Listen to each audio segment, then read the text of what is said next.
The number one exercise to correct flat feet is something I truly wish I had known much earlier in my life, because I personally struggled with flat feet for years. And what most people don't realize is that flat feet are not just a foot problem. They are a whole body problem that can quietly affect everything from your knees to your hips, your lower back, your posture, and even how efficiently you move through the world. And what makes this topic even more fascinating is that flat feet are not genetic the way most people assume, because every single human being is born with flat feet.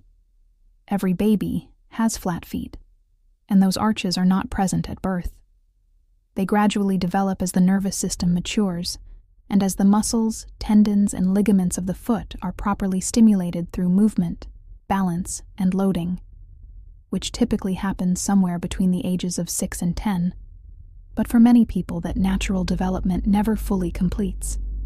And as they get older, their arches collapse or never form strongly in the first place. Not because something is wrong with their DNA, but because the muscles of the foot are simply never trained, activated, or challenged the way they are designed to be. And to understand why this matters so much, you first have to understand why the arch exists in the first place. Because the arch of the foot is not just a shape, it is an energy-saving system.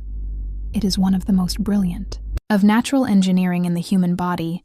The arch acts like a preloaded spring, meaning when your foot hits the ground, it stores elastic energy in the ligaments and tendons, and then releases that energy to propel you forward with minimal muscular effort, which is why efficient movement feels light and effortless, and why animals like dogs, cats, and big cats can sprint, jump, and change direction so explosively. Their tendons and ligaments act like powerful springs, and humans are designed the same way. But when the arch collapses and that spring disappears, the body still has to move, so it compensates by recruiting muscles higher up the chain to do work they were never meant to do. And this is where problems begin, because instead of the foot providing propulsion, the burden shifts to the quads on the front of the thighs, the hip flexors, especially the psoas, and other forward-pulling muscles, while the muscles on the backside of the body, the hamstrings, the glutes, and the muscles that support the lower back become underused, weak, and eventually atrophied. And this creates a body that is constantly being pulled forward, a body that relies on effort instead of elasticity, and a posture that resembles a building built on a cracked foundation. Because if the foundation is unstable, everything above it must compensate, and flat feet are exactly like a flat tire on a car. You can still drive, but everything else has to work harder, wears out faster, and breaks down sooner. Which is why people with flat feet often experience chronic knee pain, hip pain, tight hip flexors, glutes, lower back pain, poor posture, and even balance issues as they age. And this is also why simply putting an arch support in your shoe is not the real solution. Because while arch supports can provide temporary relief by passively holding the foot in a better position, they also act like a crutch. They prevent the muscles from doing their job, and muscles that don't work get weaker. So the real solution is not to prop the arch up artificially, but to rebuild the spring itself, to restore the foot's natural ability to store and release energy. And this is where the most surprising and powerful solution comes in, because the number one exercise to restore that spring, strengthen the intrinsic foot muscles, reactivate the glutes and hamstrings, and rewire the entire movement system is sprinting. And I know that sounds counterintuitive, because most people associate sprinting with elite athletes, injuries, or something you stop doing after a certain age. But sprinting is one of the most natural human movements there is. And when done correctly and progressively, it is one of the most powerful rehabilitative tools available, because sprinting forces the body to use the foot the way it was designed. It forces midfoot and forefoot loading. It forces elastic recoil. It forces the glutes and hamstrings to fire explosively. And it restores the spring mechanism that flat feet have lost. And if you've ever seen an older person with flat feet attempt to sprint, you'll notice immediately how difficult it is for them. Not because sprinting is dangerous, but because the spring is gone. The body has forgotten how to move elastically. But the incredible thing is that within 6 to 8 weeks of proper progression, that spring can come back. And when it does, it doesn't just change the feet. It transforms the entire body.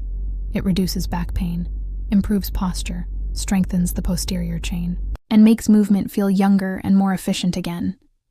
And to understand why sprinting is so effective, you also need to understand why jogging is often the worst possible exercise for flat feet, because jogging is slow enough that people tend to heel strike, overstride, and collapse into the arch repeatedly, reinforcing the very dysfunction we are trying to fix, while also failing to activate the glutes and hamstrings in a meaningful way. So jogging compounds the problem, while sprinting, even at moderate intensity, demands proper mechanics, proper foot loading, and full body coordination. But sprinting should never be approached recklessly, which is why there are preparatory exercises that are absolutely essential before you ever sprint. And the first of these is skipping, specifically A skips and B skips, because skipping teaches rhythm, elasticity, posture, and foot contact in a controlled way. A skips involve skipping tall with an upright posture, driving the knees upward with rhythm while maintaining light, springy contact with the ground, while B skips add a kicking and pulling motion that teaches the leg to extend and then actively pull the foot back under the body, which is critical for proper sprint mechanics. And along with skipping, you should also include high knees, where you exaggerate knee lift to activate the hip flexors dynamically while maintaining posture, and butt kicks, where you flick the heels back toward the glutes to wake up the hamstrings. And these drills should be done before sprinting, not as static stretches, because static stretching temporarily turns muscles off, while these drills turn muscles on.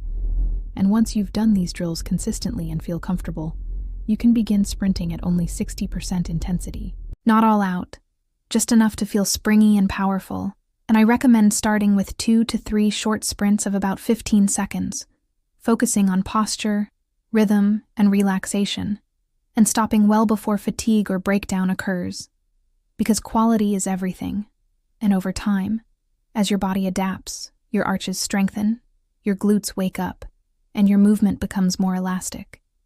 You'll notice not just changes in your feet, but in how you stand, how you walk, and how your back feels.